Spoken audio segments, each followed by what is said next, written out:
Hello, good evening. This is Linda Rogers from Women's Leadership and Empowerment Network, and I'm sure as you can hear from my voice, I'm very tired. So today I actually went to the Nigerian embassy to renew my passport. I am I've got dual nationality, so I'm both British and Nigerian. Anyway, going to the Nigerian embassy, you spend a lot of time. That will be another story for another day, and I'm sure the Nigerians that listen to this can possibly give you stories if you're not Nigerian. So ask your Nigerian friend if you have one. Anyways, because I knew I had to go wait for a long time. I took a book with me, and this book really was given to me by one of the attendees of one of my events. Actually, my events in February, on the 23rd of February, was called the Leadership Circle. In February, we did it in London. And this lady walked up to me and said, I love what you're doing, Linda. I like how you empower women. Keep doing what you're doing. Can you read my book and give me, feedback, or even review it? So I thought, okay, fine, thank you. Took a book, free book. Why not? Anyways, obviously that was in February, so I have a reading list of things I have to read, and finally I got to it this morning. I was like, okay, what's next on the reading list? I'd finished a book yesterday, and so I took this and put it in my bag. And as I got to the embassy, I started to read it. Now, this is the book, and it's called A Single Mother and the Dating Game. Now, that actually resonates with me. And it tips on how to maneuver the dating minefield. And her name is Margaret Thorli. Margaret, thank you for this book. I'm only on page 79, but I couldn't drop it, while I was reading it. And actually, as I read it, one of the page, a lot of things resonated with me, but something that really caught my eye that I thought, okay, I wanted to talk about now was the words on page 22, and I'll read a bit of it out here, but it was quite interesting. She has a list of what she requires. Now, this is a requirement for dating her. I thought, wow, I think about that, but a lot of women can't put that out, but she's written it on the piece on a book, and she's published the book. Kudos to you, Margaret. I think it's fabulous. You're so authentic in this book. It's like speaking from the heart, and that's what I'm all about, So I'm really drawn to it. But anyway, let me read this bit. So she says, I have worked very hard to get to where I wanted to be, and now me and my children go on holidays and we have the best life has to offer.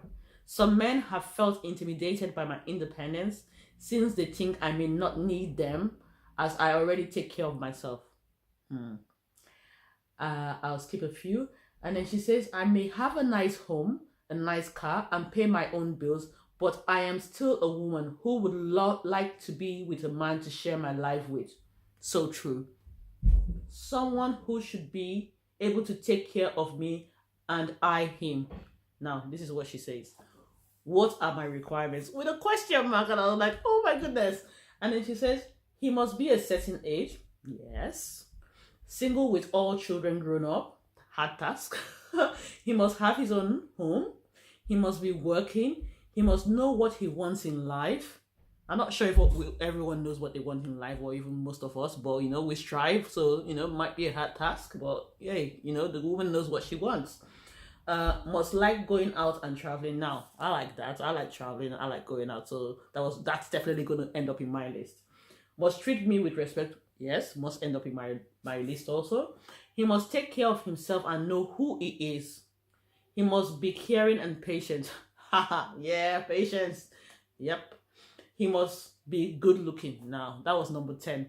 That would be why I put on number 1. He must be good looking. Easy on the eye, must be good looking. Because, beauty is in the eye of the beholder. So who I think is beautiful, you might not think is beautiful. So her saying that, actually I can resonate with that. Anyway, then she has a tip. She says there's nothing wrong with having a list.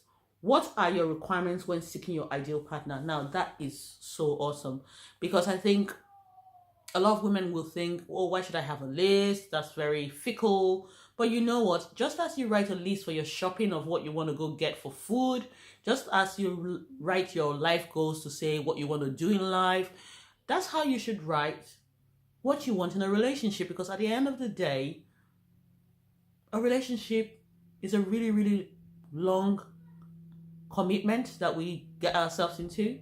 And I can't say I'm an expert on relationships. I'm not going to speak on that because I've made my mistakes. But you know what, Margaret, I think this is a fabulous book, especially for women who are single and trying to go through life with their children. It's not just that. I picked that out, but she has spoken about a lot of things, the fear of having your children leave home and all of that. So well done, Margaret. I think this is a fabulous book and you're very, very authentic in this book. Keep doing this. I love the poems. Keep doing this and let us know, or let me know, how I can support you going forward. Thank you. Day 2 done. Phew.